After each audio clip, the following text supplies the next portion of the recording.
Hamdan wa syukran lillah wa salatan wa salaman ala rasulillah wa ala alihi wa sahbihi wa mawalah. Allahumma salli wa sallim ala hadha nabiyil karim nabiyyina Muhammadin wa ala alihi wa sahbihi ajma'in. Amma ba'du, qala Allah ta'ala fi kitabihil karim, a'udzu billahi minasy syaithanir rajim. Bismillahirrahmanirrahim. Kaifa takfuruna billahi wa kuntum amwata fa ahyaakum thumma yumitukum thumma yuhyikum thumma ilaihi turja'un. Qala Rasulullah sallallahu alaihi wasallam, man kharaja fi talabil ilmi fahuwa fi sabilillahi hatta yarji. Baginda Rasul bersabda, siapa keluar untuk mendapatkan ilmu, orang itu adalah orang yang berjihad fi sabilillah sampai dia kembali ke tempatnya. Mudah-mudahan kita semua mendapatkan pahala jihad dari Allah Subhanahu wa taala. Amin. Shadaqallahul azim wa shadaqa rasuluhun nabiyul karim wa nahnu ala dzalika minasy syahidin wasyakirin. Walhamdulillahi rabbil alamin. Para ulama, tuan-tuan guru yang dimuliakan Allah SWT, bapak-bapak, ibu-ibu, saudara-saudara sekalian yang dimuliakan Allah SWT, salam hormat kami kepada tokoh-tokoh agama, tokoh adat, tokoh masyarakat, tokoh pemuda, tokoh wanita yang berhadir di subuh hari yang berbahagia ini. Wajiblah kita bersyukur kepada Allah SWT. Salawat dan salam kita sampaikan untuk baginda Rasulullah sallallahu alaihi wasallam. Allah SWT bertanya kepada kita dalam surah Al-Baqarah tadi, kaifa takfuruna billah? Bagaimana atau kenapa kamu mengkafiri Allah? Bagaimana kamu atau kenapa kamu bisa kafir sama Allah?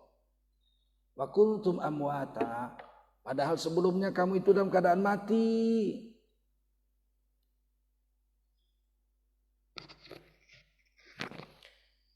Kita ini dulunya mati, nggak ada, badan kita ini nggak ada. Roh sudah ada, roh sudah diciptakan di alam arwah yang disebut alam azali. Kumpul semua roh di sana. Dan Allah tanya kepada seluruh roh-roh kita itu, alastu bi rabbikum? Kamu saksikankah bahwa aku ini Allah yang mencipta dan mengatur kamu? Rabb. Allah itu Rabbul Alamin, Rabbul Arsyil Azim, yang mencipta dan mengatur arasy, yang mencipta dan mengatur alam semesta, yang mencipta dan mengatur manusia. Kamu saksikankah ini semua? Kata Allah. Qalu bala, semua arwah-arwah manusia kita ini menjawab, betul ya Allah, kami saksikan. Engkaulah yang maha mengatur dan menciptakan kami. Rezeki kami berapa, rambut kami yang tumbuh berapa, kami makan apa, kami minum apa.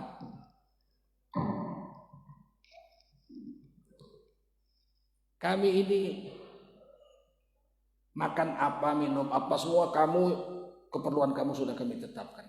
Kamu saksikan, benar, kami yakin itu semua. Waktu di alam roh, waktu itu kita disebut mati. Kenapa? Belum bersatunya roh dengan jasad disebut mati. Kalau jasad dengan roh jumpa bersatu, namanya hidup. Nanti kalau roh dengan jasad pisah lagi, namanya mati. Allah tanya, kenapa kamu mengkafiri Allah? Padahal sebelumnya kamu dalam keadaan mati. Rohnya masih di langit, badannya belum jadi.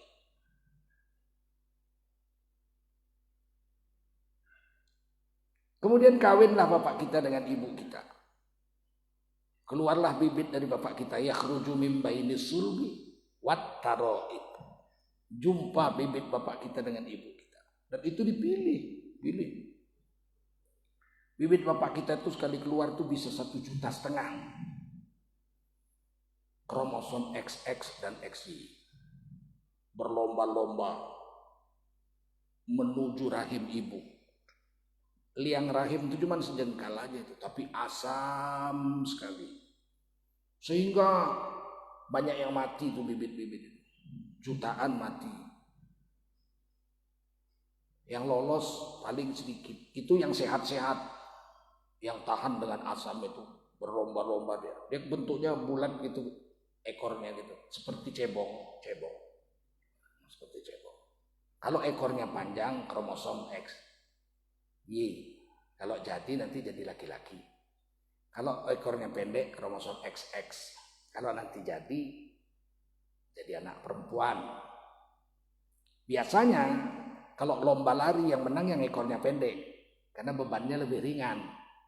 Makanya kemungkinan lahir manusia laki-laki dengan perempuan di akhir zaman kata Nabi 50 perempuan, 1 laki-laki. Sekarang belum, sekarang masih banyakan perempuan dari laki-laki. Masih lebih banyak laki-laki dari perempuan sekarang. Lebih banyak laki-laki dari perempuan. Statistik dunia lebih banyak laki-laki dari perempuan. Jadi kalau semua laki-laki kawin 1, masih ada 100 juta laki-laki nggak dapat istri. Sekarang laki-laki ada yang kawin 3, ada yang kawin 4. Berapa banyak laki-laki nggak dapat istri?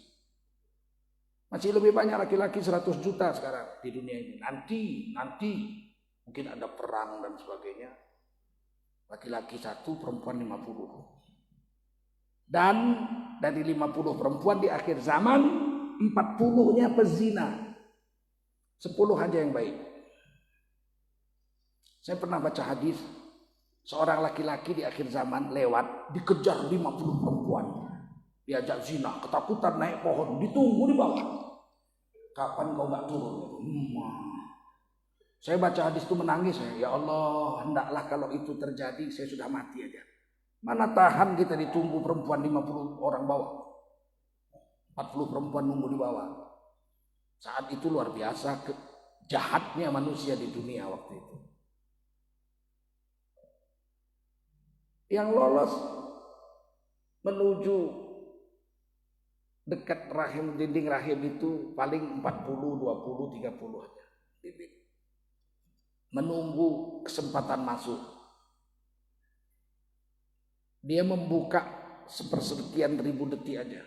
Yang lolos paling 1. Jadi anak 1. Kalau lolos 2, kembar 2. Kalau lolos 3, kembar 3. Paling banyak di dunia kembar 6. Bayangkan kalau lolos 30. Kalah anak kucing. Allah yang mencipta. Rabbul Alamin. Bibit ibu kita itu cuma 1 aja yang jadi. Yang lain semua buang jadi darah haid. Begitu ketemu bibit bapak kita dengan ibu kita, langsung lengket di dinding rahim dengan kokohnya. Fi qararim makin, di dinding rahim yang sangat kokoh seperti lintah. Bahasa Arabnya alaqah, bahasa Latinnya zigot. Iqra bismi rabbikal ladzi khalaq, khalaqal insana min 'alaq. Bacalah apa saja boleh kau baca. Mau baca apa? Baca apa saja boleh. Asal disertakan nama Allah di situ. Sebut nama Allah waktu membaca itu. Perintah membaca bismillah sudah turun. Ayat pertama. Iqra bismi rabbik. Bacalah dengan menyebut bismillah. Padahal ayat bismillahirrahmanirrahim belum turun. Nanti turunnya di surah Al-An'am, di surah An-Naml, surahnya Nabi Sulaiman, suratnya Nabi Sulaiman kepada Ratu Balqis. Innahu min Sulaiman, innahu bismillahirrahmanirrahim. Tapi perintah baca bismillah nomor 1 ayat Quran turun ke dunia, disuruh membaca itu baca bismillah. Ini menyelamatkan semua manusia, orang-orang Islam. Mau baca, apa yang baca terserahmu, semua boleh kau baca, asal baca bismillah. Tidak mungkin membaca atau membuka situs porno dimulai dengan bismillah. Bismillahirrahmanirrahim. Tidak mungkin. Kalau dia lakukan, dia tahu menonton situs porno itu haram, tapi dimulainya dengan membaca bismillah, dia murtad, imannya batal, 0. dia wajib syahadat lagi memperbaharui imannya. Ya main-main. Kalau kita tahu itu perbuatan haram, kita mulai dengan baca bismillah, iman kita batal. Udah tahu tua itu haram, kita minum tua, bismillahirrahmanirrahim. Menghina Allah namanya itu, murtad dia. Jangan main-main soal akidah ya. Jangan main-main. Udah tahu dia berzina itu haram, dibawanya pelacur ke kamar hotel. Waktu dia mulai berzina itu dia baca, a'udzubillahi minasyaitonirrajim, bismillahirrahmanirrahim. Murtad dari Islam dia. Menghina Allah dia. Banyak orang sekarang begitu. Nggak ngerti agama, merusak dirinya sendiri. Begitu lengket di dinding rahim, namanya alaqah. Khalaqal insana min alaqah. Terjemahannya salah dalam bahasa Indonesia. Yang telah menjadikan manusia dari segumpal darah. Alaqah bukan darah. Kalau manusia berasal dari darah, najislah manusia. Darah kan najis. Darah najis enggak? Darah najis apa enggak? Najis. Jadi kalau manusia dari darah, najislah kita semua. Sedangkan kita tidak najis, kita tidak dari darah, kita dari mani, min mani yumna, dari air mani yang hina. Mani tidak najis. Mani tidak najis. Kalau dalam hadis sahih Siti Aisyah mengatakan Rasulullah mau sholat pakai sarung, di sarungnya ada bekas mani kering, dikerik aja pakai kuku. Kalau najis kan wajib dicuci. Berarti manusia tidak dari najis. Kalau manusia dari darah berarti kita najis semua dong, karena darah itu najis. Alaqah bukan darah, alaqah sesuatu yang lengket, pertemuan antara bibit bapak kita dengan ibu kita. Yang bahasa Latinnya ziur. Begitu lengket dia berdenyut, membesar. Belum ada rohnya, masih mati. Wa kuntum amwata, kamu mati. Kok bisa membesar? Karena Allah yang menyempurnakannya. Dalam surah Sajdah, tsumma sawwahu. Kemudian kami sempurnakan bentuk jasadnya di dalam rahim ibunya. Nggak ada rohnya begitu berkembang. Sampai lengkap kepala, tangan, kaki, tulang, kulit, otot, darahnya lengkap semua. 4 bulan kata Nabi. Berapa bulan? 120 hari. Setelah 4 bulan, 120 hari. Wa nafakha fihi min ruhi. Allah tiupkan ruh. Diambil roh dari langit, dari alam arwah. Tiupkan. Kamu hidup. Kamu setelah ditiupkan roh, kamu hidup. Ini sambung ayatnya. Kaifa takfuruna billahi wa kuntum amwata. Kenapa kamu mengkafiri Allah? Padahal sebelumnya kamu dalam keadaan mati. Setelah 120 hari sempurna badanmu di dalam rahim ibumu. Fa ahyakum. Allah pakai fa. Kemudian tapi pakai fa. Itu artinya waktunya sangat singkat sekali. Sedetikkah atau kurang dari sedetik.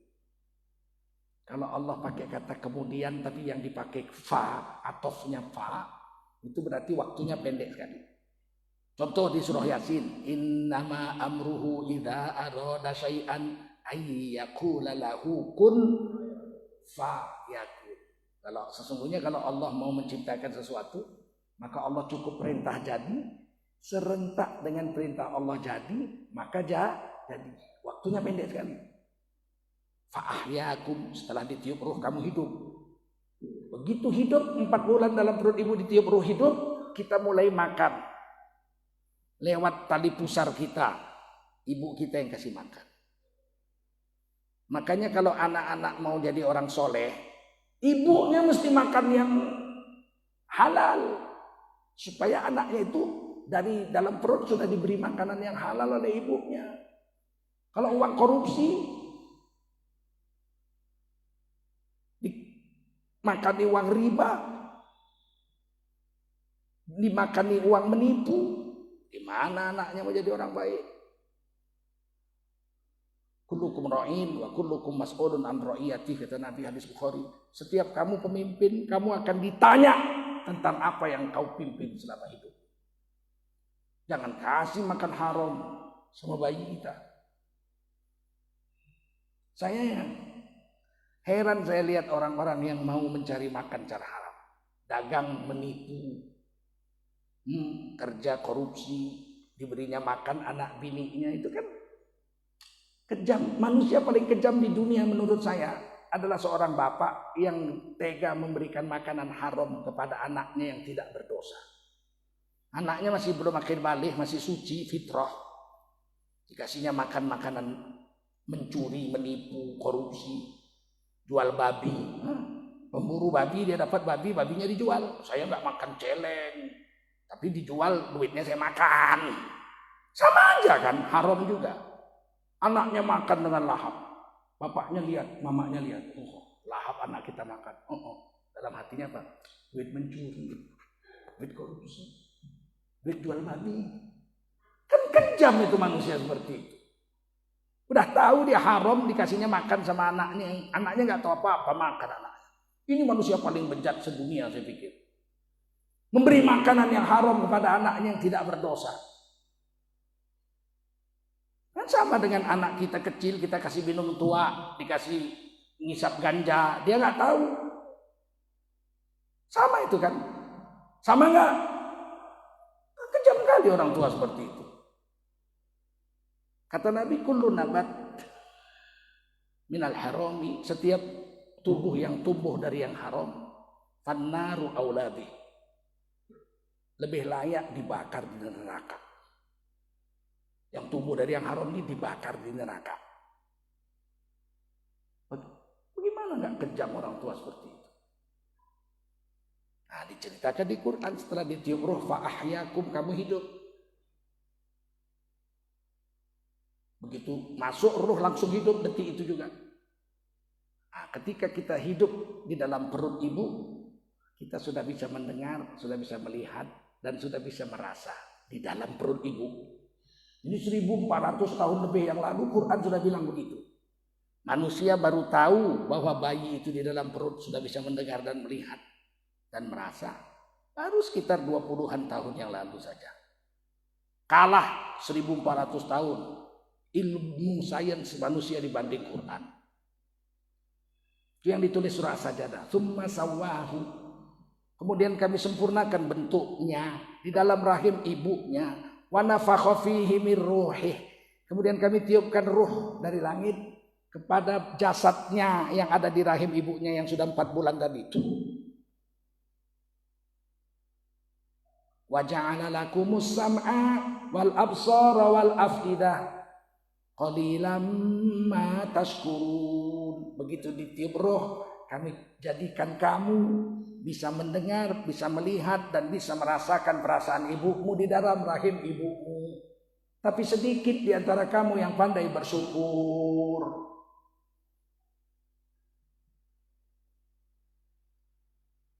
Berubah objeknya darinya dia menjadi kamu. Coba perhatikan tadi ayat itu.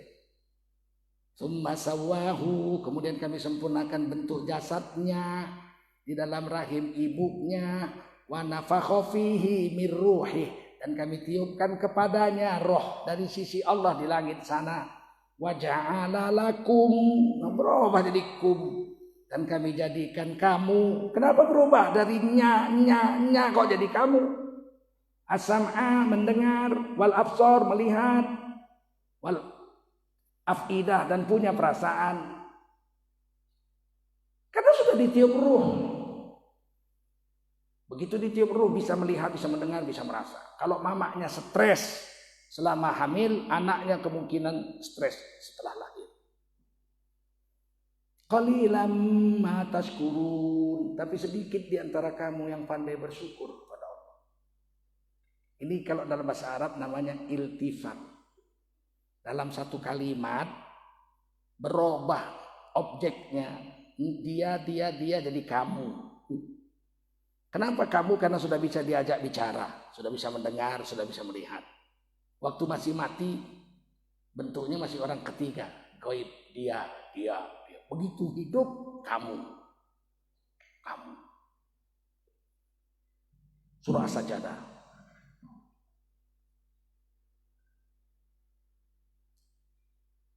Kira-kira 6 bulan yang lalu saya dikirimi video dari Amerika kawan saya.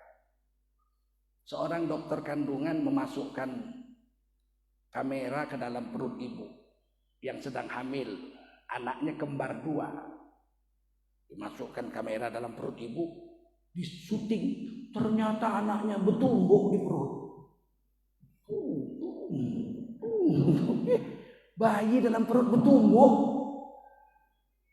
Belum lahir udah bertumbuh. Bayangkan kalau udah lahir bunuh-bunuhan udah. Dalam perut bayi bertumbuh. Allahu Akbar. Patutlah dalam Islam ribuan tahun kita diajari. Anak-anak yang dalam kandungan itu dibentuk oleh ibunya. Ibu hamil disuruh banyak zikir, disuruh banyak sholat sunat, disuruh banyak puasa, disuruh banyak bersedekah, beramal soleh. Supaya anaknya itu lihat dari dalam kandungan. Sehingga begitu lahir, apa yang biasa dibuat ibunya, biasa dibuat anaknya setelah lahir. Imam Syafi'i rahimahullah ta'ala, ibunya seorang janda. Lahir di Gaza, Palestina, yang kita sedang bangun di masjidnya. Itu sudah jadi. Sebelah luar sudah jadi semua. Kemudian dibawa ibunya pulang kampung ke Mekah. Ibunya keturunan Rasulullah SAW. Dari Sayyidah Fatimah ibunya. Beliau itu penghafal Quran. Siang malam baca Quran. Imam Syafi'i umur 7 tahun sudah hafal Quran 30 juz. Di usia 20 tahun menghafal hadis 600.000 hadis.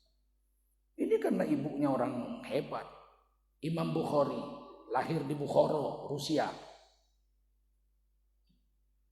Menghafal hadis. Ratusan ribu hadis. Kemudian beliau mau menseleksi hadis-hadis yang sahih. Beliau permisi sama ibunya, ibu saya mau pergi ke Madinah. Sana banyak penghafal hadis. Lah saya bagaimana nasib saya? Saya ibumu sendirian. Oh ibu saya bawa aja. Dibawa ibunya jalan kaki dari Bukhara ke Madinah. Ya Allah.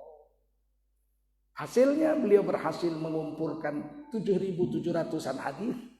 Beliau beri nama Sahih Bukhari dan tidak ada yang mengimbangi kesahihan Bukhari dari seluruh ahli hadis yang ada.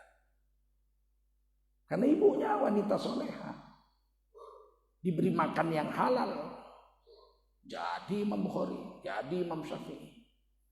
Itu anak-anak yatim itu, nggak punya bapak. Begitu berpengaruhnya ibu dalam kehidupan seorang anak. Kita balik lagi ke Al-Baqarah. Kaifa takfuruna billahi wa kuntum amwata. Bagaimana kamu bisa kafir sama Allah? Padahal kamu sebelumnya mati. Fa ahyakum, begitu ditiup roh langsung kamu hidup. Dalam rahim ibu 9 bulan kurang lebih. Walaupun ada yang 2 tahun baru lahir, ada udah tumbuh gigi. Ada, tapi normalnya 9 bulan 10 hari itu normal. Summa fa'ahyakum summa yumitukum. Lama setelah kamu hidup, Allah matikan kamu. Allah pakai summa. Kalau waktu menghidupkan begitu ditiup roh Allah pakai fa. Fa'ahyakum. Serentak dengan ditiup roh kamu langsung hidup. Tapi setelah hidup lahir ke dunia, summa yumitukum. Lama kamu hidup di dunia baru Allah matikan kamu. Ada yang 10 tahun, ada yang 60 tahun, Nabi Muhammad 63 tahun, Nabi Nuh 950 tahun, Nabi Adam 1050 tahun, Nabi Ibrahim 200 tahun. Lama kita hidup di dunia. Summa yumitukum. Lama setelah kamu hidup di dunia, kami matikan kamu. Lama dikubur lebih lama lagi. Ribuan tahun. Nabi Adam udah berapa ribu tahun. Belum bangun-bangun lagi. Lama dikubur itu. Sampai disiup sangkakala. Kiamat dunia semua. Jadi berarti manusia itu 2 kali hidup, 2 kali mati. Betul? Betul? Kita bilang kita hidup sekali aja kok. Kok sekali? Hidup 2 kali. Mati berapa kali? 2 kali. Ini ayatnya. Kaifa takfuruna billahi wa kuntum amwata. Kenapakah kamu kafir kepada Allah padahal sebelumnya kamu dalam keadaan mati? Fa'ahyakum, ditiup roh kamu hidup. Summa yumitukum, lama kamu hidup di dunia kemudian mati. Summa yuhyikum, kemudian kamu dihidupkan lagi di akhirat. Summa ilaihi turja'un, lama di akhirat itu diperiksa amal, baru kamu dikembalikan kepada Tuhan. 2 kali hidup, 2 kali mati. Saya tanya kuat-kuat, berapa kali hidup? Berapa kali mati? Tapi hidup yang menentukan kehidupan akhirat adalah hidup yang di dunia ini saja. Hidup yang di dunia ini saja yang menentukan nasib kita di akhirat. Hidup di akhirat tidak bisa lagi beramal soleh di akhirat. Hanya di dunia ini aja. Ad-dunya mazra'atul akhirah. Dunia ini adalah ladang untuk bercocok tanam untuk perbekalan di akhirat. Maka menentukan ini dunia ini. Hayya 'alal falah. Mari sini menuju kesuksesan di dunia ini. Kalau sudah mati, sholat nggak guna lagi. Nggak bisa lagi, mana ada orang udah mati sholat. Bayar utang nggak bisa, sedekah udah mati nggak bisa. Mau puasa habis sudah mati, untuk apa? Mau apa? Mau naik haji udah mati.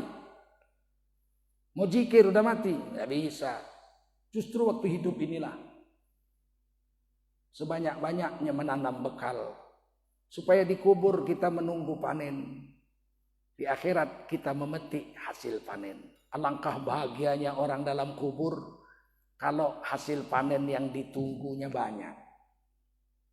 Orang mati dalam kubur, dia lihat itu, wah itu zikir saya udah berbuah, tinggal petik. Itu bacaan Quran saya udah berbuah.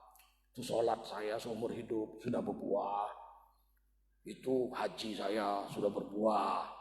Itu sedekah saya udah berbuah. Oh senangnya dia, tinggal petik. Tapi belum bisa dipetik. Kapan dipetik? Nanti setelah hari kiamat. Tapi kalau orang yang gak pernah berbuat amal soleh di kubur, apa gak sedih dia? Rumput lalang, semua ada ular kobra situ. Kala jengking. Maka kubur itu bisa menjadi raudhah min riyadil jannah, taman daripada taman surga. Tapi bisa juga menjadi khufran min khufarin niron, lembah daripada lembah neraka, kubur. Lama pula itu. Nabi Adam udah berapa puluh ribu tahun, belum bangun-bangun dari kubur.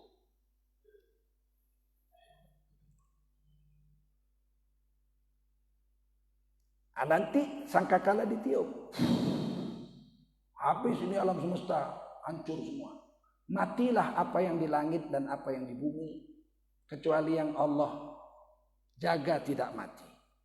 Dalam hadis-hadis diceritakan ketika sangkakala ditiup, malaikat pun mati. Makhluk yang ada di mana-mana semua mati. Bumi dan seluruh alam jagat raya hilang tanpa bekas. Kosong nih langit semesta alam ini. Malaikat penjaga kubur pun mati juga. Mungkar nakir mati juga. Yang hidup cuma malaikat Israfil, malaikat peniup sangkakala, malaikat Mikail, malaikat Jibril, malaikat maut. 4 ini hidup. Tambah malaikat yang memikul arasy hidup. Kemudian Allah matikan malaikat pemikul arasy. Kemudian Allah matikan malaikat maut. Semua mati semua. Malaikat Israfil mati semua. Tinggal Allah sendiri. Wal hayyul qayyum, yang maha berdiri sendiri lagi maha hidup. Saat itu kata Nabi 40. Tapi Nabi nggak sebut 40 hari atau 40 jam atau 40 minggu atau 40 tahun. Nabi tidak sebut, tapi 40. Hanya Allah sendiri yang hidup. Kemudian Allah ciptakan kembali malaikat Israfil untuk meniup sangkakala. Ditiup, hidup lagi semua. Saat itulah orang-orang kafir, orang-orang bejat bicara. Begitu dihidupkan lagi apa kata mereka? Qalu ya wailana man ba'athana min marqadina. Hadza ma wa'ada ar-rahman wa sadaqal mursalun. Berkata orang-orang bejat, manusia kafir-kafir, fasik-fasik, waduh cilaka. Celaka besar. Siapa membangunkan kita dari tidur ini? Padahal kita sudah enak-enak tidur. Siapa membangunkan kita dari tempat kita tidur ini? Di situ ada tanda sakta. Sakta. Sakta itu artinya dalam qiraat Quran memberhentikan bacaan 2 harkat tanpa memotong napas. Napasnya nggak boleh putus, tapi bacaannya putus. Itu namanya sakta. Kalau napasnya putus, bacaannya putus, namanya wakof. Ini nggak wakof, ini sakta. Qalu ya wailana man ba'athana min marqadina hadza ma wa'ada ar-rahman wa sadaqal mursalun. Siapa celaka ini? Aduh, celaka besar. Siapa membangunkan kita dari tidur, tempat tidur kita ini, padahal kita udah enak-enak tidur. Berhenti sebentar. Nah, kalau ahli tafsir bilang sakta itu memberhentikan bacaan sejenak karena arti yang di sebelah sakta itu mengejutkan orang yang membacanya. Jadi di dalam qiraat Hafs ada 4 kali sakta. Pertama surah Yasin, iwajan qayyima. Yang kedua surah Yasin. Tadi surah Al-Kahfi. Yang kedua surah Yasin. Yang ketiga surah Al-Qiyamah, man raq. Yang ketiga surah Al-Mutaffifin. Kalla bal rana ala qulubihim ma kanu yaksibun. Sakta kata ahli tafsir memberhentikan bacaan sejenak, mempersiapkan jiwa raga jangan kaget karena arti di sebelah sakta sangat mengejutkan. Berkata manusia bejat-bejat kafir-kafir, waduh celaka besar. Siapa menghidupkan kita padahal kita sudah enak-enak tidur di tempat ini. Berhenti sebentar, baru baca sebelah. Hada. Inilah hari yang dijanjikan oleh Tuhanmu yang maha pemurah itu. Dan telah benarlah Rasul-Rasul memberi kabar adanya hari kiamat itu. Yang banyak orang gak percaya hari kiamat. Pejabat kita dulu aja, mantan pejabat ada yang bilang, akhirat itu ramalan-ramalan belaka. Siapa bilang akhirat ramalan? Murtad dari Islam. Gak boleh disolatkan jenazahnya kecuali dia tobat mengucap syahadat lagi. Paham? Karena rukun iman kita yang kelima percaya kepada hari kiamat. Nggak percaya rukun iman, cabut imannya. Ngeri hari ini Pak. Aduh. Inilah ayat yang menyebabkan orang-orang Mu'tazilah, orang-orang liberal mengatakan siksa kubur itu tidak ada. Kenapa? Buktinya orang-orang kafir dibangunkan, mereka bilang, wah kami udah enak-enak tidur. Berarti tidur di kubur itu nggak disiksa. Lupa dia. Tidak, disiksanya ahli kubur itu ketika sangkakala pertama ditiup. Malaikat kuburnya sendiri mati. Siapa yang nyiksa? Mungkar nakirnya sendiri mati. Siapa yang nyiksa? Sekarang disiksa. Tiup sangkakala. Yang nyiksa pun mati. 40. Apa 40 jam, 40 hari, 40 tahun gak tahu. Nabi gak sebut. Tapi Nabi bilang 40. Dihidupkan lagi, waduh cilaka kita ini udah enak-enak tidur, dihidupkan lagi bakal disiksa lagi lah ini. Begitu maksud ayat itu. Sedangkan siksa kubur tuh ayatnya, hadisnya sahih hadisnya. Kalau kita sholat sebelum salam, diajar Nabi dalam hadis sahih Bukhari Muslim, nggak salah saya, 4 kalimat untuk minta perlindungan kita kepada Allah dari 4 itu. Allahumma inni a'udzubika min azabi Jahannam, ya Allah aku berlindung kepadamu dari azab Jahannam. Wa min azabil qabri, dan berlindung dari azab kubur. Berarti ada dong, ada nggak? Wa min syarril fitnatil mahyaya wal mamat. Wa min syarril fitnatil masihid dajjal. Dari fitnah hidup dan fitnah kematian. Ada dong cobaan hidup dan cobaan kematian itu. Baru daripada fitnahnya berarti ada semua. Siapa bilang hadisnya nggak sahih? Quran nyindirnya sahih. Alhaakumut takatsur hatta zurtumul maqabir kalla saufa ta'lamun summa kalla saufa ta'lamun. Bermegah-megahan hidup di dunia menyebabkan kamu lalai, nggak mengingati Allah. Sampai kamu masuk lubang kubur. Sekali-kali jangan begitu.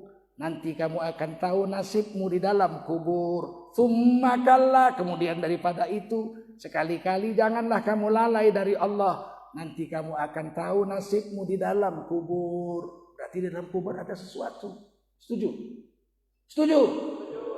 Ada yang nggak percaya siksa kubur. Namanya kaum Mu'tazilah. Kalau sekarang namanya kaum liberal. Alasan mereka, amal aja belum diperiksa, masa orangnya udah disiksa. Banyak yang menyesatkan sekarang ini. Amal itu baru diperiksakan setelah hari kiamat. Awalu ma yuhasabu bihil abdu yaumal qiyamah as-salah. Amal yang pertama diperiksa dari seorang hamba di hari kiamat adalah sholatnya. Kalau sholatnya beres, yang lain beres. Kalau sholatnya nggak beres, maka semua amal diperiksa. Kalau semua amal diperiksa, tidak ada manusia yang lolos. Kan amal baru diperiksa di hari kiamat. Kenapa orangnya masih dikubur sudah disiksa? Jawab saya, di akhirat diperiksa amal, di kubur diperiksa iman. Paham? Di kubur diperiksa iman. Man rabbuka, siapa Tuhanmu? Rukun iman itu.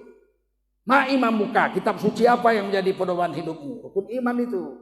Man nabiyuka, siapa nabimu? Rukun iman itu.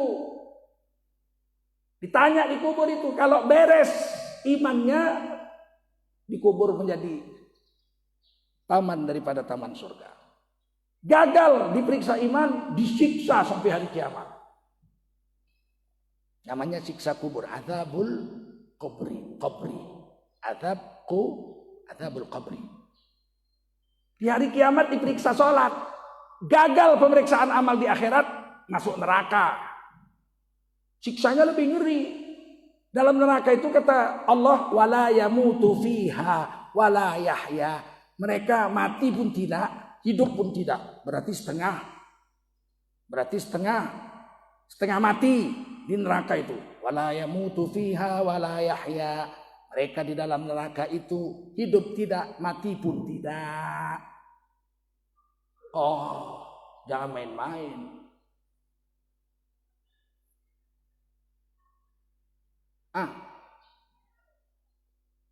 Karena tubuh kita ini terdiri dari dua unsur. Yang namanya badan jasmaniah dari tanah, dari bibit bapak kita, bibit ibu kita. Ibu kita makan ayam, makan genjer, makan sayur, makan nasi. Terkumpullah saripatinya, itulah bibit. Nah, nanti akan kembali kepada tanah juga. Ini tubuh kita ini akan ditanam di tanah, habis. Hancur, lebur. Kecuali orang-orang soleh aja yang badannya nggak busuk. Penghormatan Allah. Siapa orang yang dikubur tidak busuk? Nabi-nabi dan rasul-rasul. Annal ardo la ya'kulu ajsadal anbiya. Ini hadis hasan sahih. Adalah bumi tidak akan berani atau tidak akan memakan jasadnya para nabi. Para nabi badannya masih utuh.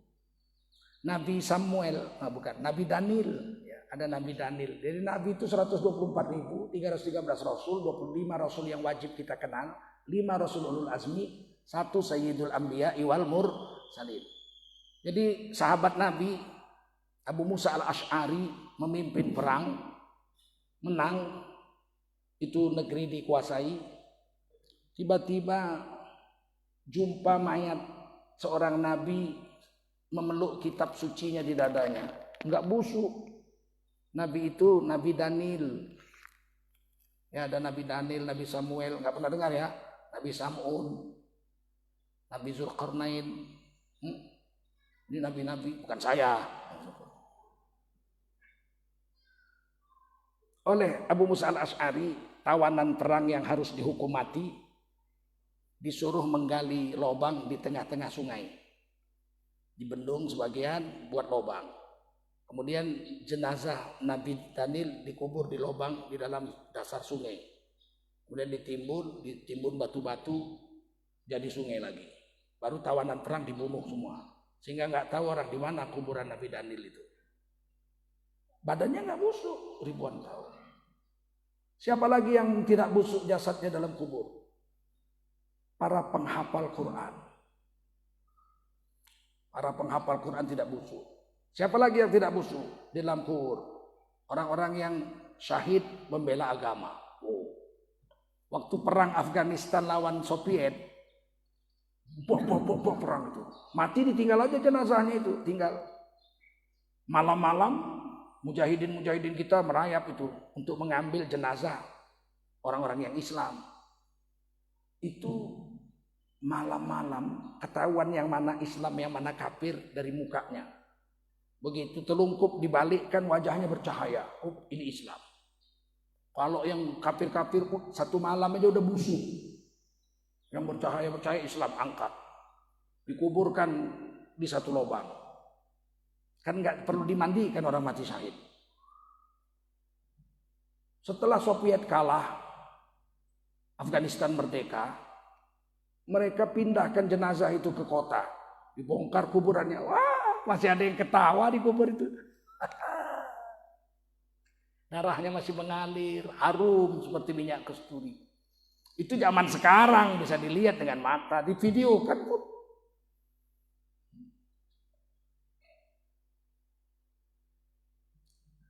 Tapi umumnya jasad kita hancur. Ada seorang gadis di Medan, wafat masih gadis. 27 atau 25 tahun kemudian terjadi pelebaran jalan. Beberapa kuburan dibongkar, dipindahkan karena terjadi pelebaran jalan. Jalan Serdang di dekat Masjid Juang 45 di Medan. Saya lama mengajar situ sebelum pindah Jakarta. Tiba-tiba dari beberapa kuburan itu ada kuburan anak gadis, nggak busuk mayatnya. Sudah 25 atau 27 tahun. Maka keluarganya dipanggil. Keluarganya masih hidup, kakak-kakaknya, adiknya masih hidup. Panggil nih, adik kalian keluarga gua. Iya, kain kapannya pun nggak busuk. Masya Allah. Kubur balik, bikin kapan. Cuma ditanyalah sama wartawan, apa amalan adik kalian ini, keluarga kalian? Kata kakak-kakaknya perempuan, kami dulu gadis pingitan, tidak boleh keluar rumah betonggak. Nah, kami itu di dalam. Jadi kalau datang tamu pakai tabir, tamu bapak laki-laki bagian depan. Kami nggak pernah jumpa dengan laki-laki, nggak pernah, cuma dengar suaranya aja gitu. Nah, kalau perempuan masuk ke dalam, kami ngobrol-ngobrol. Kalau laki-laki pasti ke tabir. Adik kami ini yang paling sibuk, bikin teh, bikin kopi, goreng ubi, goreng pisang, masukkan makanan lewat bawah tabir untuk tamu. Kami nggak mau, kami ejek-ejek. Bodoh kau bikin makanan, kita aja nggak tahu siapa yang datang. Mukanya aja kita nggak lihat. Tuh apa kita kasih makan dia, gitulah kira-kira. Adiknya ini nggak peduli, yang namanya tamu harus dikasih makan, kasih minum. Wafat masih gadis, nggak busuk, badannya 27 tahun. Allah hormati jasadnya. Kenapa? Karena dia berkhidmat untuk orang Islam. Muazin yang pertama di Besilam, Tuan saya Besilam, namanya Ilyas, wafat dikubur di Medan, di kuburan Sungai Deli. Kira-kira 50 tahun kemudian cucunya mati, kuburan sudah penuh. Maka diputuskanlah dikubur di kuburan Ilyas ini. Karena udah 50 tahun kan, cucunya mau dikubur satu lubang lah, 2 nisan. Begitu dibongkar kuburannya, belum busuk. Kain kapannya pun masih ada, cuma dipegang lapuk dia kayak kaos lampu Petromax dulu itu. Diganti kapannya, Masya Allah, 50 tahun. Apa kerjanya? Muadzin di masjidnya Syekh Besilam. Muadzin nggak busuk jenazahnya. Baru-baru ini di Tangerang guru ngaji. Hanya guru ngaji aja. 27 tahun. Dibongkar kuburnya nggak busuk. Cuman guru ngaji aja. Alif, bata, Masya Allah. Selain itu hancur semua. Kayak kita ini mungkin nggak tahu lah. Saya tidak berharap banyak. Lepas siksa kubur udah bagus lah bagi saya. Nah, ruh kita dikembalikan kepada Allah. Diletakkan di barzakh. Jadi pisahlah jasad dengan ruh. Ruh masuk tanah, tubuh kita masuk ke tanah, dikubur. Jasad kita diletakkan di alam barzakh. Barzakh bukan kuburan itu, bukan. Cuman itu pintunya lah kalau kita mau kasih salam sampai ke sana. Assalamualaikum ya ahlal kubur minal muslimin awal muslimat. Mereka dengar dan mereka jawab. Kalau orang mati nggak bisa mendengar, ngapain disuruh Nabi kita kasih salam? Betul? Assalamualaikum ya ahlal kubur minal muslimin wal muslimat. Fa insyaallahu bikum lalahikun. Assalamualaikum hai ahli kubur, laki-laki perempuan yang ada di kuburan ini. Satu hari kami akan nyusul kamu ke situ. Saya tanya, mereka dengar nggak? Dengar nggak? Mereka jawab nggak? Jawab, cuman jawabannya tidak diperdengarkan. Kalau dengar, waalaikumsalam. Kalau nggak loncat pagar kita. Tapi orang mati mendengar apa nggak? Mendengar. Kenapa kita nggak disuruh kasih salam sama pohon kayu? Assalamualaikum pohon kayu. Assalamualaikum batu. Assalamualaikum tiang listrik. Kenapa sama orang mati? Assalamualaikum ya ahlal kubur minal muslimin wal karena dia dengar,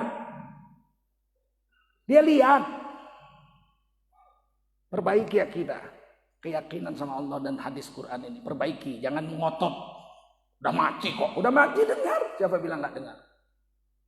Merasakan nikmat kubur dan merasakan azab kubur. Kalau dia orang soleh, ruhnya diletakkan di alam barzakh yang namanya illiyun. Wa ma adraka ma illiyun, kitabum marqum.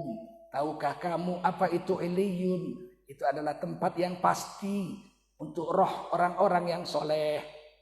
Kalau dia mati kafir atau bejat, maka rohnya diletakkan di sijjin. Wa ma adraka ma sijjin, kitabum marqum. Tahukah kamu apa itu sijjin? Sijjin itu adalah tempat yang pasti untuk roh orang-orang bejat dan orang-orang kafir. Enggak jumpa. Enggak jumpa orang kafir sama orang bejat, enggak jumpa. Kalau jumpa mana enak? Orang soleh dikubur sini. Orang kafir dikubur di sebelahnya. Yang ini dapat nikmat, yang ini menjerit-jerit. Wadaw, wadaw, mana bisa tidur yang ini? Betul nggak? Betul.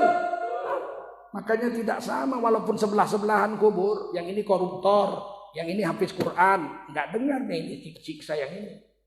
Kalau dengar mana enak? Minta pindahlah dia, enggak? Pindahlah Tuhan. Ajab kali kawan Tuhan. Yakin nggak? Quran yang bilang kok. Itu surah Al-Mutaffifin, Quran yang saya baca itu. Begitu hari kiamat dikumpul di padang mahsyar, summa yuhyikum, kamu hidup lagi. Kenapa dibilang hidup? Karena rohnya dikasih jasad yang baru. Di padang mahsyar kita hidup, dikasih jasad yang baru. Bukan jasad yang ini udah jadi tanah nih. Tinggal jasad yang baru. Ada yang bercahaya. Nuruhum yas'a baina aidihim wa bi aimanihim. Tubuhnya bercahaya, mukanya, tangannya, kaki, bekas wudhu, bekas sujudnya bercahaya. Sehingga seluruh orang akhirat lihat, ya Allah, bercahaya orang-orang ini. Siapa itu? Orang yang rajin berwudhu dan rajin menjaga sujudnya. Bekas wudhu dan bekas sujud bercahaya di hari kiamat. Ada yang mulutnya harum. La khulufu fami sha'im atyabu indallahi min rihil misik. Demi sesungguhnya bau mulut orang yang puasa. Bau apa enggak? Orang puasa mulutnya bau enggak? Di akhirat lebih harum daripada minyak kasturi di sisi Allah. Sehingga banyak orang akhirat itu nanti yang mulutnya harum. Dia kasih salam sama malaikat-malaikat. Assalamualaikum. Keluar dari mulutnya bau harum. Malaikat cium. Wow, this is a very good smell. Harum sekali mulutmu. Siapa kamu? Kami umat Nabi. Kenapa bisa harum mulut? Kami dulu rajin puasa. Yang bercahaya masuk surga lewat pintu babus sholah. Yang mulutnya harum masuk surga lewat pintu babul royan. Ada 8 pintu. Yang berdarah-darah, mengalir darahnya harum. Kenapa kamu berdarah-darah? Kata malaikat. Kami dulu bela agama. Dibacok orang mati, darah masih mengalir. Oh, silakan masuk lewat pintu surga namanya babul jihad. Pintu ada 8 pintu. Tapi ada orang yang kepalanya kepala keledai. Kata Nabi, siapakah orang yang kepala keledai? Orang Islam yang sholat berjemaah ke masjid, tapi mendului imamnya gerakannya. Imamnya baru Allah, dia udah bar. Imamnya baru Allah, dia udah bar. Siapa yang gerakannya mendului imam, sholat, bukan tidak sholat. Dalam sholat pun. Di akhirat, tubuh barunya, kepalanya kepala keledai. Itu yang sholat. Yang gak sholat, mungkin kepala babi, mungkin kepala monyet, kepala anjing, terserah. Allah mau bikin. Kami ya di kampung ibu saya orang Bagan Siapi Api. Kalau saya dulu pulang kampung kecil-kecil, ada orang dimakan harimau, orang kampung bicara begini. Apalah salahnya ditohokam harimau inyo. Apalah salah orang itu. Diterkam harimau dia mati. Ada orang dimakan buaya. Apalah dosanya. Dimakan buaya inyo. Berarti yang dimakan buaya orang berdosa. Yang dimakan harimau orang berdosa. Biasanya pezina dimakan buaya. Atau dimakan harimau. Durhaka sama ibu bapak dimakan harimau. Atau dimakan buaya. Setelah saya dewasa, saya melihat National Geographic VCD tentang kehidupan binatang-binatang. Saya mengajar anak saya, karena anak saya nggak sekolah. Anak saya sekolah di rumah. Tanah saja ke sekolah. Homeschooling namanya. Jadi terpaksa saya beli CD-CD, diajarkan sama anak. Buku-buku. Ternyata harimau itu dikasihlah kamera-kamera di hutan Bangladesh dan India. Banyak harimau situ.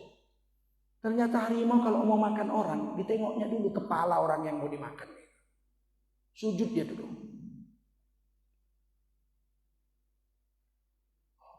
Dilihatnya kepala orang. Kalau kepala orang dia pergi.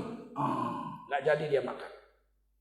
Tapi kalau dilihatnya begitu kepala babi, diterkamnya lah. Orang yang dimakan harimau manusia bejat. Orang soleh nggak mungkin. Sebab kita ini khalifah di atas bumi. Wa huwallazi ja'alakum khalaifal ardh. Dialah Allah yang telah menjadikan kamu semua orang beriman, 1,9 miliar orang beriman, sebagai para khalifah Allah di atas bumi. Mana mungkin harimau berani memakan khalifah? Tidak mungkin. Menjaganya ya. Beberapa raja di Aceh itu dulu, zaman bapak saya kecil, di bawah istananya 8 ekor, 10 ekor harimau dewasa menjaga. Karena dulu raja-raja dulu soleh-soleh. Kalau raja sekarang selfie-selfie. Raja dulu soleh-soleh, dia imam sholatnya. Ulama-ulama dulu jadi raja. Orang-orang yang mengurus rakyatnya dengan susah payah dulu jadi raja.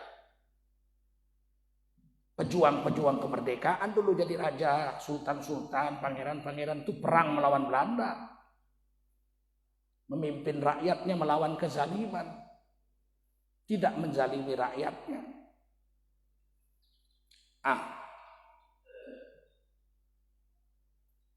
Ada orang kata Nabi yang kakinya panjang sebelah, pendek sebelah di hari kiamat. Yang satu semeter, yang satu setiang listrik. Pincang-pincang di hari kiamat. Orang lihat, ini orang yang biniknya 2, tapi tidak adil dengan biniknya.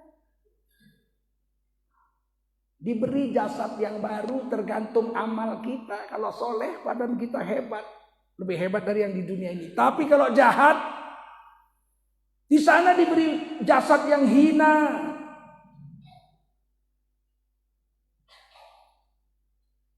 Kemudian masuk neraka. Masuk neraka aja. Kalau lebih banyak dosa dari pahala masuk neraka. Tapi kalau bertakwa masuk surga nggak diperiksa-periksa. Wasiqal ladzina taqaw rabbahum ilal jannati zumara. Allah giring orang bertakwa serombongan masuk surga nggak diperiksa-periksa. Karena apa? Karena surga memang untuk orang yang bertakwa. Uiddat lil muttaqin. Orang kafir digiring masuk neraka, nggak diperiksa-periksa. Wasiqal ladzina kafaru ila jahannam zumaro. Orang kafir masuk neraka digiring serombongan-serombongan, tidak diperiksa-periksa. Kenapa? Karena neraka disediakan untuk orang kafir. Fattaqun naral lati waquduhan nasu wal hijarah uiddat lil kafirin. Takutlah kamu dengan neraka yang bahan bakarnya adalah manusia dan batu, yang dijanjikan Allah neraka itu untuk orang-orang yang kafir, yang kuat, sekarang bilang kafir nggak boleh, memecah belah persatuan. Belum ada manusia ke dunia sudah ada kata kafir. Nabi Adam masih di sorga, belum turun ke dunia sudah ada kata kafir. Isjudu li Adam, sujudlah kamu semua sama Nabi Adam. Fasajadu, malaikat sujud hormat sama Nabi Adam. Illa iblis, kecuali iblis aba wastakbar, congkak dan sombong iblis. Wa kana minal kafirin, jadilah iblis kelompok kafir. Nabi Adam belum turun ke dunia udah ada kata kafir. Tiba-tiba sekarang jangan bilang-bilang kafir, itu menghina. Kan kepala kau nanti. Oke.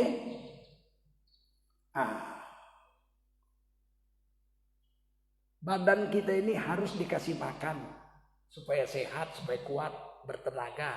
Makanannya makanan dunia. Nasi, sayur, ikan, ya enggak? Udang, kedelai, buah. Itu makanan badan, jasmani. Kalau enggak makan 3 hari lemas. Betul? Enggak makan 14 hari mati badannya. Roh dikasih makan apa enggak? Dikasih makan juga, tapi makanannya bukan udang. bukan peyek, bukan lontong sate, bukan makanan roh. Karena dia dari langit, makanannya harus yang datang dari langit. Roh dari langit, maka makanannya harus yang datang dari langit. Orang hari ini supaya badannya sehat, makan 4 sehat 5 sempurna. Susu, vitamin, supaya badannya sehat. Rohnya supaya hati saya gembira, roh saya senang, nonton joget. Indah dape sama subujang ya urang barana ampe. Bukan makanan rohmu itu makanan nafsu itu. Makanan roh bukan itu. Supaya senang, pergi ke Bali, pakai pesawat terbang, habis duit 10 juta, nginap di hotel, tidur di pantai, buka aurat gelinding macam buaya, supaya hati saya tenang. Bukan itu makanan rohanimu.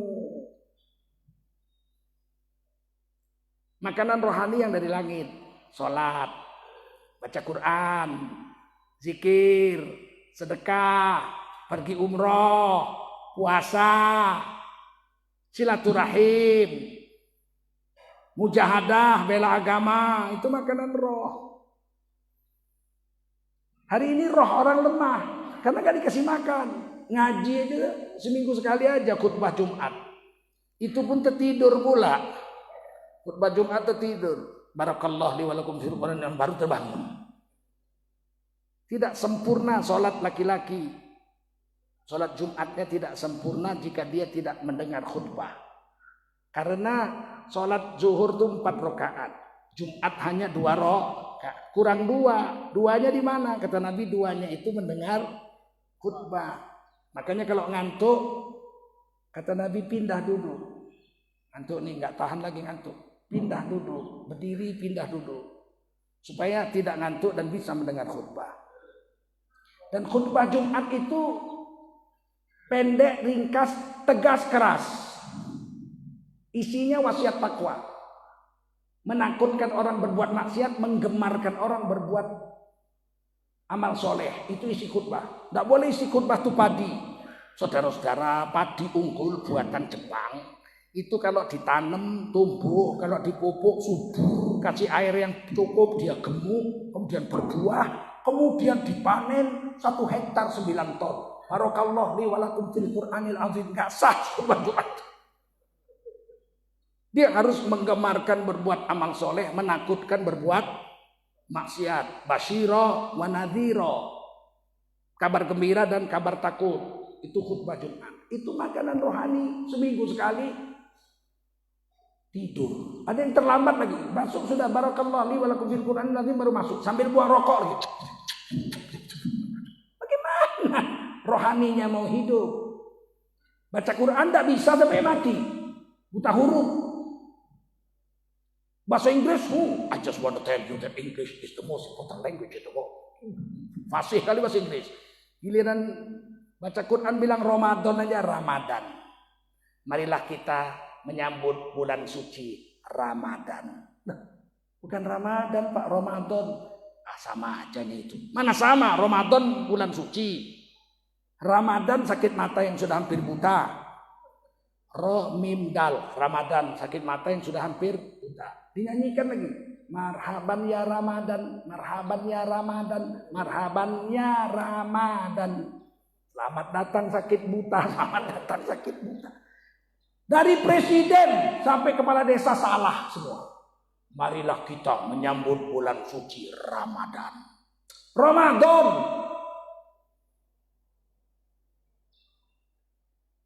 Baca Quran nggak tahu, sampai mati nggak bisa baca Quran. Padahal kalau dia baca Quran, belajar Quran 4 bulan saja udah pandai baca. Cucu saya belum 4 tahun sudah bisa baca. Anak saya umur 4 tahun semua bisa baca. Tetangga-tetangga yang ikut ngaji sama anak saya umur 4 tahun setengah hafal Yasin semua. Satu gang itu 27 orang, 30 orang, semua hafal Yasin. Umur 4 tahun setengah. Karena dia mau belajar.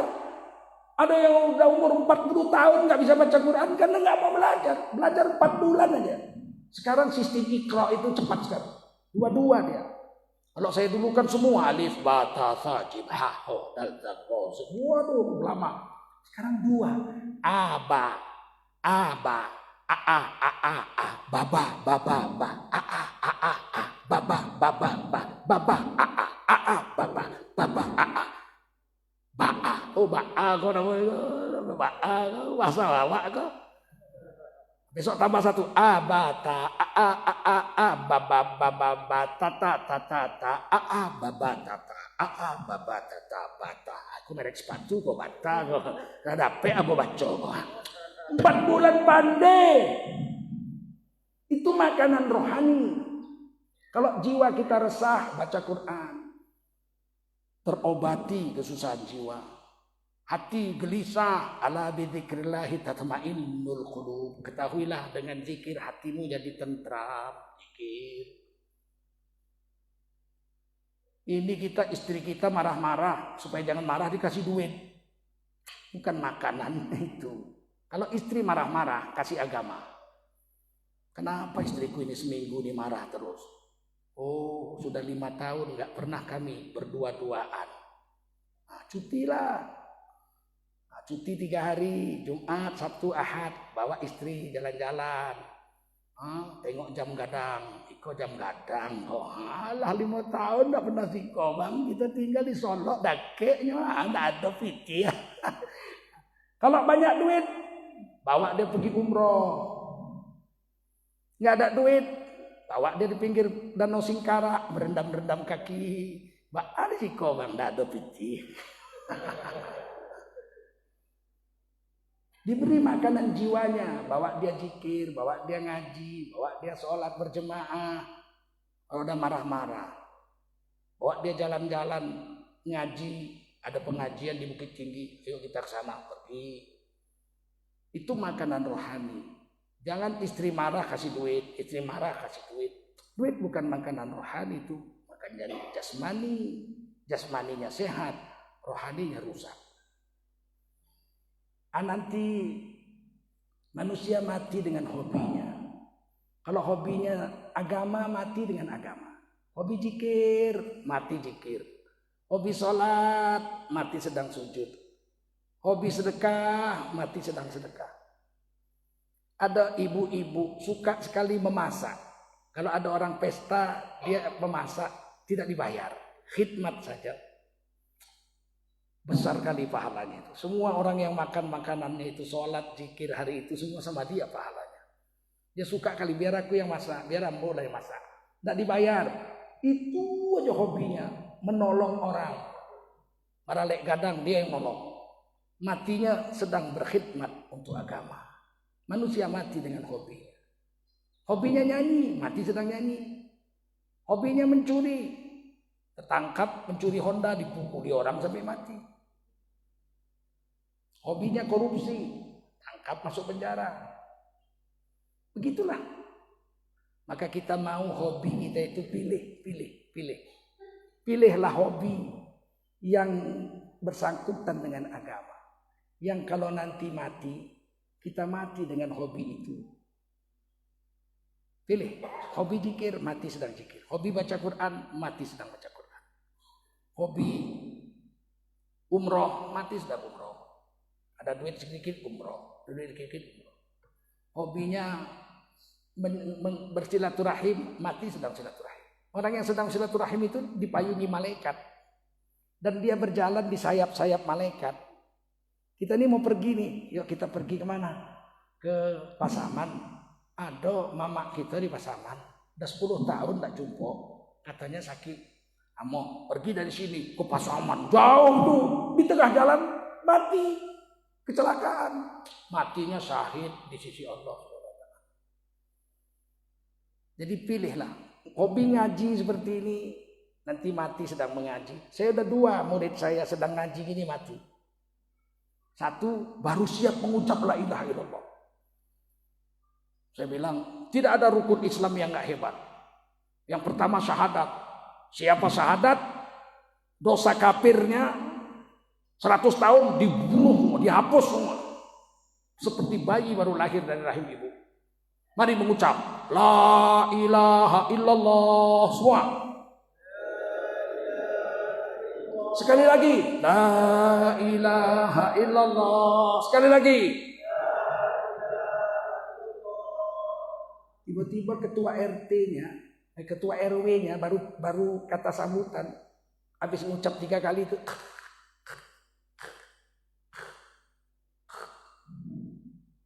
Terkulai di kursinya. Saya turun dari panggung. Saya pegang, udah mati. Enak betul mati habis mengucap la ilaha di dalam majelis taklim. Biar ada juga yang mati sedang joget. Biring-biring nanti biring tepuk mati. Aduh, sial betul tuh orang. Betul, dekat rumah saya di Medan tuh. Lagi berjoget, biring-biring tepuk mati. Mari pilih hobi, mudah-mudahan kita mati dengan hobi yang diridhai Allah Subhanahu wa taala. Bapak Ibu sekalian, saya ini dengan kawan-kawan Yayasan Kasih Palestina pada tanggal 17 Februari 2017, hampir 2 tahun yang lalu, orang-orang Palestina di Gaza, di Provinsi Khan Yunis, minta tolong bangunkan masjid. Masjid mereka kecil, tapi sudah menghasilkan 23.000 orang penghafal Quran. Akhirnya kita setujui, kawan-kawan setuju, diletakkanlah batu pertama 17 Februari 2017, di tanah 5.000 meter setengah hektar. Duitnya dari sini semua kita kutip dan hasilnya sudah seperti itu. Dulu kita mau buat 1 lantai saja, tapi kalau 1 lantai pesantren hafiznya hilang, maka dibuat 2 lantai, lantai 2 untuk pesantren hafiz, lantai 1 untuk sholat. Ini bisa menampung 5.000 orang. Tiba-tiba kawan-kawan bilang tambah 1 lantai lagi. Kalau musim dingin, Oktober, November, Desember, Januari, itu minus 15 sampai minus 17 derajat Celcius. Es di mana-mana. Bisa mati bekulah orang yang rumahnya di bulldozer Israel, yang tidur di kemah-kemah.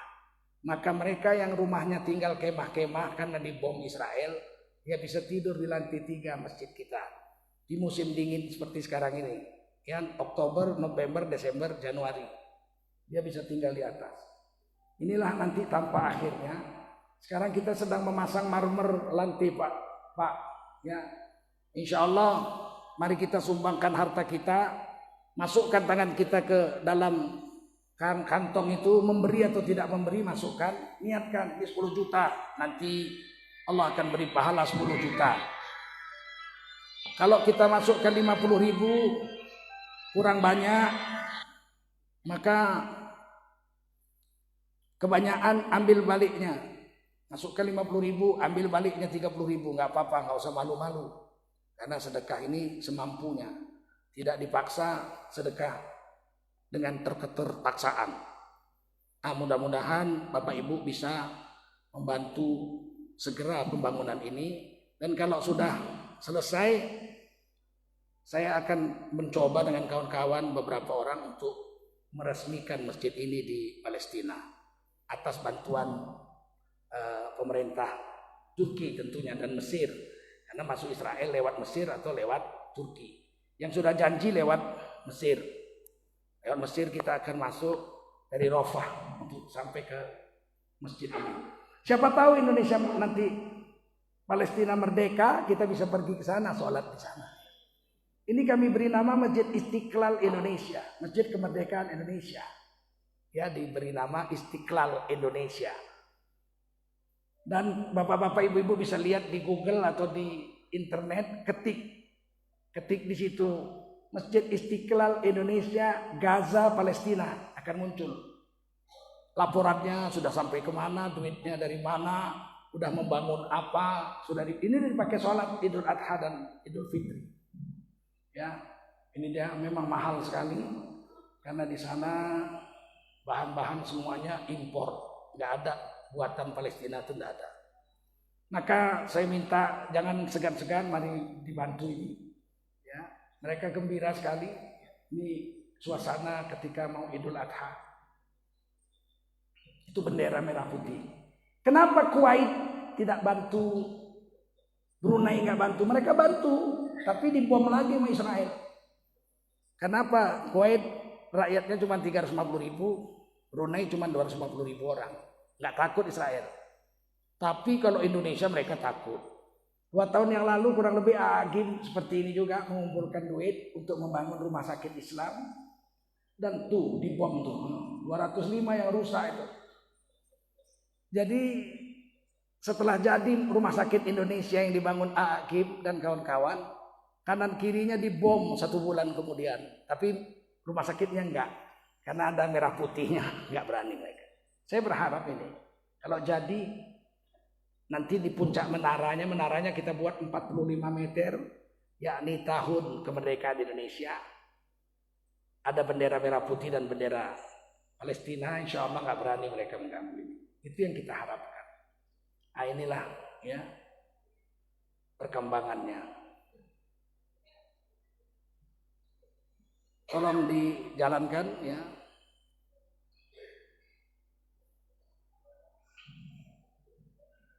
Ini Gaza, Pak, kampung kelahirannya Imam Syafi'i. Nah, ini ketua pembangunannya di sana ya, Dr. Muhammad Sulaiman. Ini masjid kita kalau jadi nanti, Pak, Masya Allah. Istiqlal Indonesia di jalur Gaza Palestina. Makan seperti ini dengan halamannya ya. Ini Istiqlal Jakarta.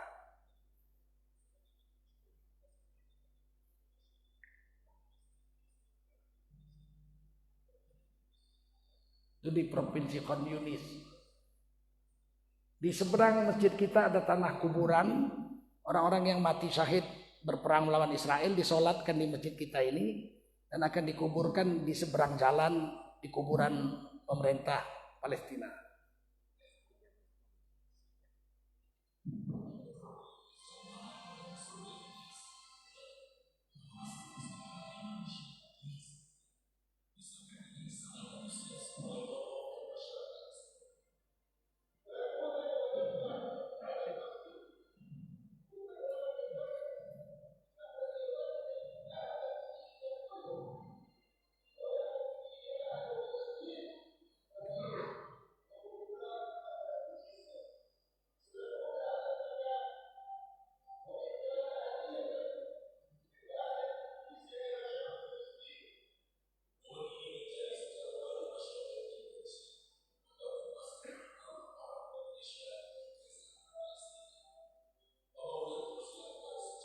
kasih Palestina.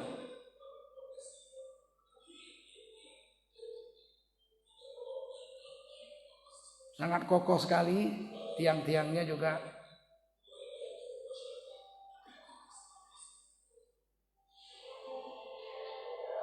Anies Baswedan ikut menyumbang, Gubernur Jakarta.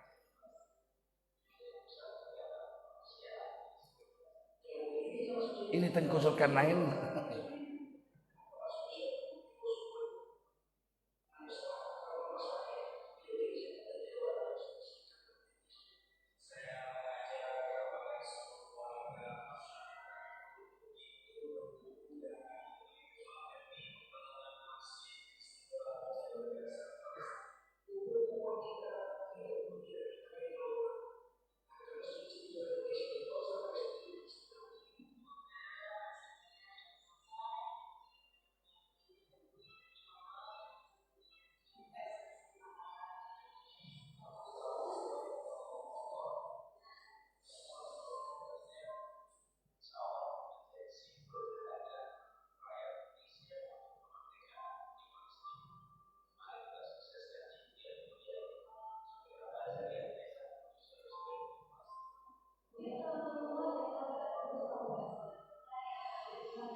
Ini sholat Idul Adha. Buka puasa juga sudah kita buat. Pembagian daging korban. Dan mengaji ini anak-anak hafiz Quran yang belajar.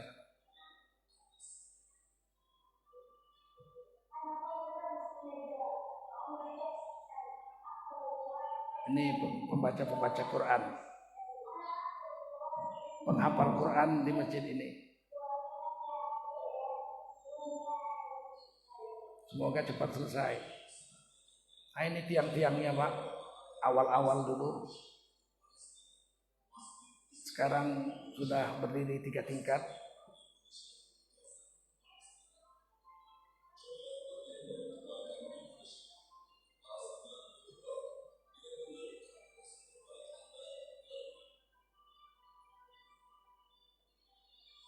Nah, bapak-bapak, ibu-ibu terakhir yang tidak bawa uang cash, kami sediakan kartu komitmen untuk ditransfer melalui bank Syariah Mandiri.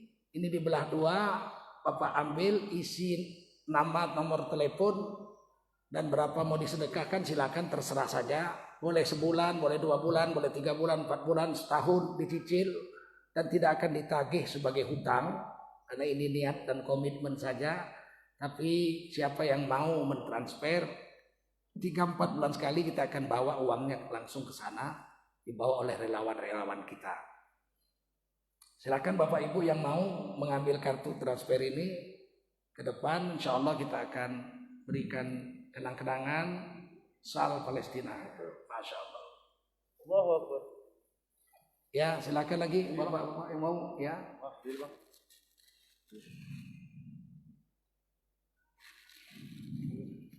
Ibu-ibu mau, Bapak, Pak Haji, Allah Akbar, ibu-ibu mau tuh.